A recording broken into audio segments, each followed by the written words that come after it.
pala yan? Nasaan yung 5? Baka nandun sa gilid. Ba pwedeng parinig yung pangungotong kasi narinig yung huli na eh. Oo. Yung nahuli na yung cellphone. Nakita yung camera. Ayan, parinig po natin. Baka sabihin naman natin eh, di ba? Na ina-assume lang Ang natin. laki naman. 2,000 divided by 6. 6. Ano ginawa ng 5? Magka-friends nyo, kung pag-usapan natin, sikapin ko kung may reduce natin, ha? At 50% yung reduce natin, tutulong natin, ha? Sir, ano yung nakatanda, yung camera mo, sir, ayusin mo. Sir, sandali. Yan yung camera ng cellphone mo, alam mo, bastos ka eh. 50%. Ganun ba? Mas kitikita natin ka para makita mo yung hinahanap mo, ha? Ayun, nabuking na niya. Ayun. So talagang 50% from 2,000, bawal Hindi, pero ang bayad sa ganyan, 1,200. Sa seminar. Seminar. 2,000. Masyado malaki yun. Kaya nga yung iba napipilitang maging biktima ng kotong kasi ayaw nila mag-seminar. Lalo na sa probinsya pa to eh, di ba? Sa probinsya siya, eh, dapat dito sa LTO headquarters niya tutubusin. Kaya ngayon nga yung nirereklamo. Pasay, sa LTO. Pero kailangan mag-workshop. May ganun pa. Seminar, mga 1 beses, 2 beses. Kaya malakas loob nila eh, kasi alam nila yung iba. Hassle kasi. Pala yun eh. Ayaw na mag-seminar, kasi babalik pa sila eh. Hindi, pero anong kaso niya? Kasi ang problema naman iba, baka wala namang kaso. Baka naman stepping the line, basketball po yun. Stepping on the yellow lane, di ba? Mga ganun. Okay, good luck sa'yo. Ano pangalan? Al Villegas. Ayan. Sino ba meron ng pase ngayon? Good luck sa'yo. Pasadaran natin ang mga aksyong balita sa umaga ito. Narito ang Ronda Reports.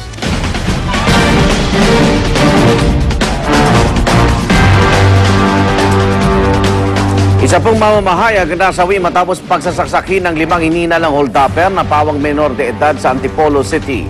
Base sa report, nagkakapiraw ang mamamahayag na si Edwin Perez nang bigla daw pagkatuwaan ng mga suspect ang susi ng nakaparatang motorsiklo ng biktima.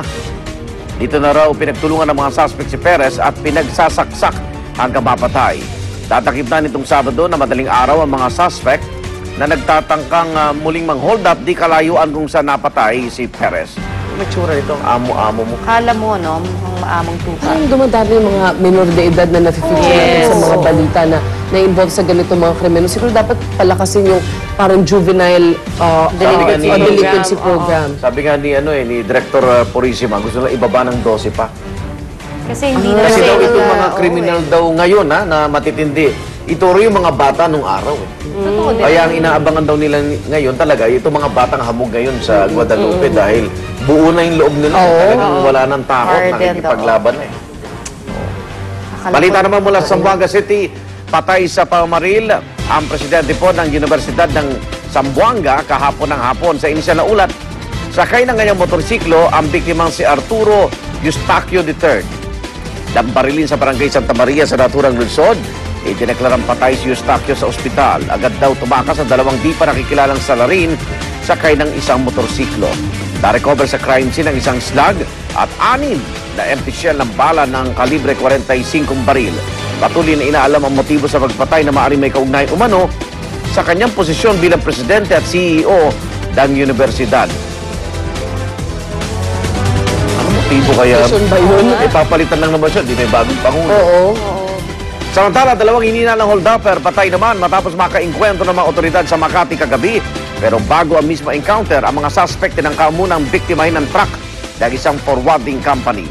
Yan ang Ronda Report ni Salima Refran. Salima.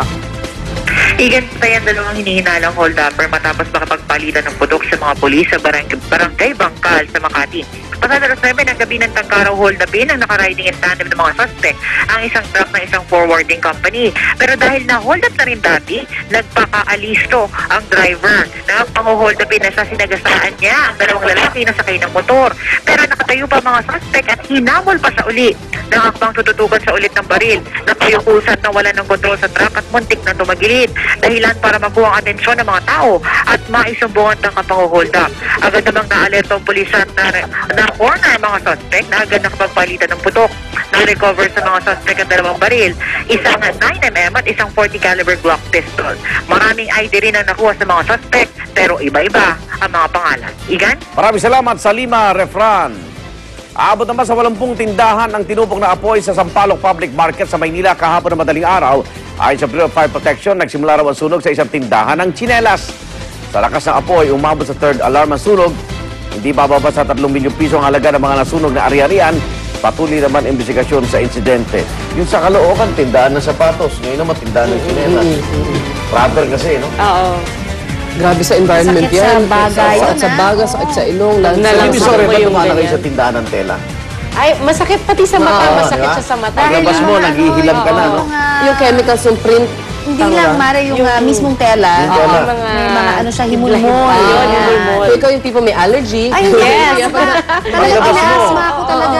Akala mo nalala ka dahil hindi ka nakatawad. Pero hindi. Yung tela ho, talagang matalim sa mata. Sakit.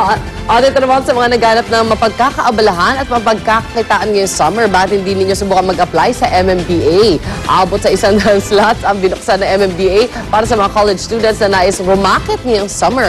Ayon kay MMDA Chairman Francis Tolentino, maaaring italaga mga estudyante sa mga tungkulin gaya ng administrative work. Kayo naman, pagtulong sa pagsugpo sa paninigarilyo at panunuhol o kaya sa pagtulong sa pagmamanage ng kanilang Facebook at Twitter. Sa mga interesado, maaari lang mag-apply sa tanggapan ng MMDA Head of Administrative Services na si Director Lydia Domingo. Dapat pala ready talaga yung camera mo, no? Pag sinisita ka, no?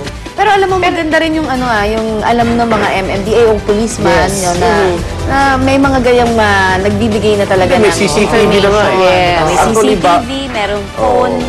So at least kahit paano, sana maging deterrent din. Oo nga, totoo yan. Maging ano sila, para magdalawang isip sila. High-tech Oo, yun, high-tech. para, di ba, hindi sila basta-basta lang akala nila kung anong pwede Hindi nila sabihin, matatawa, wala no? makakaalam, di ba? Bastos pa raw yung kumukuha ng phone ng Pero kasi alam mo, hindi rin malinaw doon sa mismong nakuhanan yung Doon 2,000 sa pesos. pag-decide. Wala Baka makina na hindi ganun. niya siguro na-record Dahil ka ang agad. narinig doon, tumatawag sa Kalahati. 50%. Oo. Susubukan natin, yun lang. Oo nga. Pero di ba, Kasi may meeting pa sila nung 5 eh. Tanim sila eh. Bumalik pero di doon. ba technically kasi sa korte, di ba kailangan alam nila na kinukunan bago magamit siya ng ebidensya? Oh, Di ito ba at yun least yung alam admissible niya. ito. Kung hindi. Alam yun naman, pwede. Kotong, kukunan kita ha. Buti nga hindi hinablut sa kanya. Pakiulit lang, sir, pakiulit. Nasa likod, mukhang nasa likod di ba? Yung kinukuha eh. Kaya hindi niya makablot eh. Mukhang Malayo, malayo. may gaganon. Samantala, ito po mga kapuso, sabay-sabay na nagpatay ng ilaw ang maraming lugar sa bansa sa pakikisa sa Earth Hour 2012. Sa Metro Manila pa lang, marami na po ang nakiisa. Sa Makati, nagdilim ang buong paligid ng Central Business District ng patayin ng ilaw sa Ayala Triangle Gardens. At maraming bahay at establishmento rin ang nakiisa sa Maynila gaya ng amusement park ng CCP. Dito naman po sa Quezon City, nakiisa rin ang GMA Network sa mga nagpatay ng ilaw. Hindi rin nagpahuli sa pakikiisa sa Earth Hour sa iba't ibang lalawigan sa bansa. Sa gitna ng kadiliman, nagliwanag ang kalangitan sa Cebu at Davao sa Sky Lanterns na pinailawan para sa Earth Hour. Bukod sa mga cultural presentation naman, nagkaroon din ng walkathon at street dancing sa Cebu. Sa Tagbilaran, Bohol naman ay marami ho ang pumadyak para sa Earth Hour Night Ride. Ang mga taga-Coronadal naman, idinaan sa Stations of the Cross ang kampanya laban sa climate change. Maging ang ibang bansa ay nakiisa rin po sa Earth Hour. Pinatay ang ilaw sa mga pamosong landmark gaya na lang ng Empire State Building sa New York, Eiffel Tower sa Paris, France, Acropolis sa Athens, Greece, Petronas Tower sa Malaysia, Burj Khalifa sa Dubai, United Arab Emirates at Bird's Nest at Water Cube Stadium sa Beijing. Ganda. Marami rin mga kabahayan, di ba? Oo. Yung iba dan talaga, dun sa Mindanao wala ng ilaw. Oo nga Talagang eh. napilitan Sila, wala Doon sa silang mga choice. nakiisa sa Earth Hour, maraming salamat po. Doon sa hindi naman nagpatay, para po sa inyo yan. Samantala, dumating na kagabi sa Malaysia ang luxury ship na MV Azamara Quest para matapos magkaaberya noong Biyernes sa bahagi po ng Sulu Sea. Ligtas naman ang lahat ng halos 1,000 pasaherong sakay ng cruise ship. Agad silang inilipat sa ilang hotel doon para makapagpahinga. 5 crew member naman ang sinugod sa ospital matapos makalanghap ng usok mula sa sumiklab na sunog sa air conditioning kompreso ng barko noong Biyernes. Samantala, muli na namang sumabog ang Mount Etna sa Italy. Umagos ang lava at dumaloy sa isang kalapit na village ng bulkan. Gayunpaman, wala namang naiulat na nasaktan sa insidente at wala rin daw nasira mga bahay. Patuloy naman ang operasyon ng paliparan doon. Ito na pong ikalimang pagkakataong sumabog ang bulkan ngayong taon. Kitang-kita, Oo, nakakatakot Samantala, sa bansang Myanmar naman po ay nagdiwang ang mga taga-suporta ni opposition leader Aung San Suu Kyi matapos siyang ideklarang panalo ng kanyang partido sa unang free election sa kanilang bansa. Labis naman ang tuwang nararamdaman ng mga tao roon na naniniwalang si Suu Kyi ang magpapabago sa takbo ng kanilang gobyerno. Pero ang panalo ng pro-democracy leader nakatakda pang kumpirmahin ng Election Commission ng Myanmar. Congrats! Tagal na niya nag-struggle. Oo. First time daw na, ang dami mga reporter doon no?